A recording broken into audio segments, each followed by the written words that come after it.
سماعت فرمائے۔ شہزادہ حضور اعلیٰ حضرت محمد ابراہیم رضا خان مفسر اعظم جب بریلی کی سرزمین پر تشریف لے کر کے گئے تو آپ کے مریدین آپ کی بارگاہ میں آئے۔ آنے کے بعد میں عرض کرتے ہیں اے بریلی کے امام کے شہزادے مفسر اعظم، ہماری بستی کو ایک آگ پکڑ لیتی ہے جس سے ہماری کھیتی باڑی کو نقصان ہو جاتا ہے۔ پیغمبر اسلام کے دیوانوں شہزادے اعلیٰ حضرت حضور مفسر اعظم نے اپنے مریدین کی بات کو سننے کے بعد میں وہاں پر ایک درود پاک کو پڑھا۔ وہ درود پاک بھی اللہ رب محمد صلی اللہ علیہ وسلم، نحن عباد محمد صلی اللہ علیہ وسلم، اور اس کو پڑھنے کے بعد میں وہاں بستی پر دم کر دیا۔ آج بھی ان لوگوں کا بیان ہے کہ جب سے بریلی کے امام احمد رضا خان کے بیٹے مفسر اعظم نے درود پاک پڑھ کر اس بستی کے لیے دعائیں کی ہیں اور دم کر دیا ہے، جب سے لے کر آج تک آگ نے بہار کی سرزمین پر اس بستی کو نہیں چھوا ہے، تو میرا ایمان کہتا ہے جب بریلی کے امام کا بیٹا درود پاک پڑھ کر بہار کی سرزمین والوں کو بچا سکتا ہے تو انشاءاللہ تعالیٰ اس سے سلامی میں بیٹھ کر ہم اور آپ نبی کے اعظم پر درود پاک پڑھیں گے تو مولا درود پاک کی برکت سے قیامت کے عذاب سے ہم کو بچا لے گا۔ پاک اللہ رب محمد صلی اللہ علیہ وسلم، نحن عباد محمد صلی اللہ علیہ وسلم، صلو علیہ صلاۃ و سلام علیک یا رسول اللہ۔ ایسی محفلوں میں، ایسی تقریبوں میں حصہ لینا، رب تبارک و تعالیٰ کی رحمتوں کے سائے میں ہم اور آپ کا بیٹھنا، یہ مقصد صرف اور صرف یہی ہوا کرتا ہے کہ مولا اپنے نیک بندوں کے ذریعے ہماری دعاؤں کو قبول فرما لے۔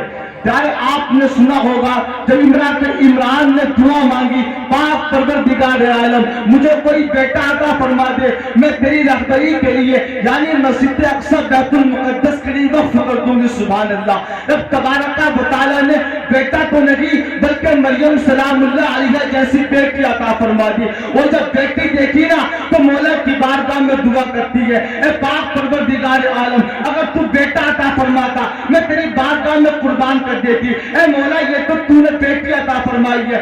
آواز آتی ہے یہ عام بیٹی نہیں ہے بلکہ یہ مردوں سے بہتر بیٹی ہے، یہ مریم سلام اللہ علیہ ہے۔ اللہ کے پیغمبر یعنی مریم سلام اللہ علیہ اپنی والدہ کے ساتھ میں زندگی بسر کر رہی ہے۔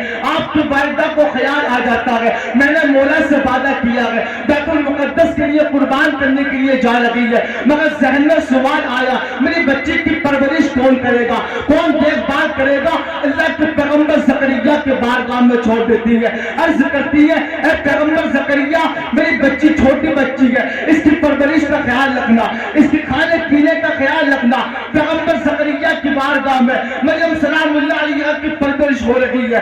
اللہ اکبر کبیرہ، ایک دن مغرب کا وقت آ جاتا ہے، زکریا مقام پر پہنچ جاتے ہیں، جب صحرا میں موجود تھے تو مولا کی بارگاہ میں دعا کرتے ہیں اے پاک پروردگار عالم وقت مغرب آ گیا ہے، مریم تیری بندی مولا روزے سے ہے مولا اس کے لیے تو کھانے کا انتظام فرما دے، پانی کا انتظام فرما دے۔ مولا نے مریم کے لیے کھانے کا انتظام فرما دیا، پانی کا انتظام فرما دیا۔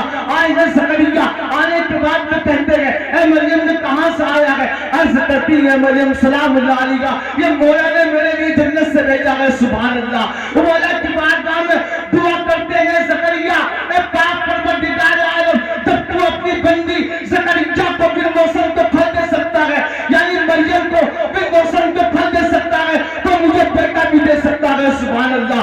ہاتھی سے بیٹی سے آواز آتی ہے ان اللہ یبشرک بیحییٰ ہم نے تجھے یحییٰ کی بشارت دی ہے۔ بتانے کا مطلب یہ ہے جہاں پر رحمتوں کا نزول ہوتا ہے وہاں پر دعائیں قبول ہوتی ہے، وہی عام دربار نہیں ہے بلکہ موجود اسلام کا دربار ہے۔ انشاءاللہ تعالیٰ یہاں پر جو دعائیں مانگیں گے اللہ موجود اسلام کی برکت سے دعاؤں کو قبول فرما لے گا۔ نعرہ تکبیر، نعرہ رسالت اور سے سلامی، فیضان سلامی، فیضان اولیاء کرام، نعرے تکبیر، نعرے رسالت۔ یہ کوئی عام دربار نہیں ہے، بلکہ قطب زمان مولوی عبدالسلام رحمت اللہ تعالی علیہ کا دربار ہے۔ یہاں پر بہت سے لوگوں نے جائزہ لیا ہے، یہاں پر ان کے قدموں میں پڑے رہے اور یہ کہتے رہے کبھی تو قسمت کھلے گی میری، کبھی تو میرا سلام ہوگا۔ اور دیکھا زمانے نے ان کو نوازا مولوی عبدالسلام نے، پیارے سبحان اللہ۔ یہ عام دربار نہیں ہے، بلکہ رب تبارک و تعالیٰ کے برگزیدہ بندے کا دربار ہے۔ پیارے اللہ کے پیغمبر نے سلیمان علیہ السلام، آپ نے حکم دیا اپنے مریدین میں سے کسی کو جاؤ، جا کر کے بلقیس کا تخت اٹھا کر کے لے کے آؤ۔ آپ کا غلام کھڑا ہوا، عرض کرتا ہے اگر آپ مجھے اجازت دے دینا تو میں ایک دن کے اندر اس کو بلقیس کے تخت کو لے کر کے آ جاؤں گا۔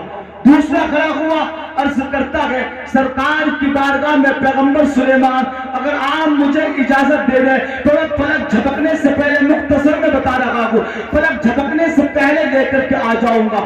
اللہ کے پیغمبر سلیمان فرماتے ہیں جاؤ لے کر کے آؤ بلقیس کے تخت کو فلک جھپکنے سے پہلے، جہاں کو جانے میں 1 مہینہ لگتا ہے، آنے میں 1 مہینہ لگتا ہے، لا کر کے پیش کر دیا۔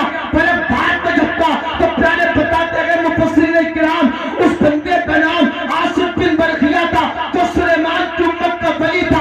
تو پتہ جب سلیمان کی امت کے ولی کا یہ عالم ہے تو محمد کی امت کے ولی کا عالم کیا ہوگا، اور ولی مولوی عبدالسلام جیسا ہو تو پتہ اس کی حضرت کا عالم کیا ہوگا۔ تبھی تو شاعر کہتا ہے جب ان کے گدا بھر دیتے ہیں شاہان زمانہ کی جولی، امام محتاج کا جب یہ عالم ہے مختار کا عالم کیا ہوگا، مختار کا عالم کیا ہوگا۔ پیغمبر سلیمان کی امت کے ولی کا یہ عالم ہے تو جس کے وسیلے سے سلیمان کو نبوت ملی ہے، پیارے اس نبی کی امت کے ولی کا عالم کیا ہوگا۔ تبھی تو کہا نا جب ان کے گدا بھر دیتے ہیں شاہان زمانہ کی جھولی، محتاج کا جب یہ عالم ہے مختار کا عالم کیا ہوگا۔ نگاہ ولی میں وہ تاثیر دیکھی، بدلتی ہزاروں کی تقدیر دیکھی۔ اب تبارک و تعالیٰ کی بارگاہ میں دعا ہے مولا ہم تمام کی حاضری کو مولوی عبدالسلام کی بارگاہ میں اپنی بارگاہ میں قبول فرمائے اور فیضان سلامی سے ہم سب کو مالا مال فرمائے۔ میرے بولنے میں جو اغلاط باقی ہو گئے ہو سرکار کے وسیلے سے معاف فرمائے۔ استغفر اللہ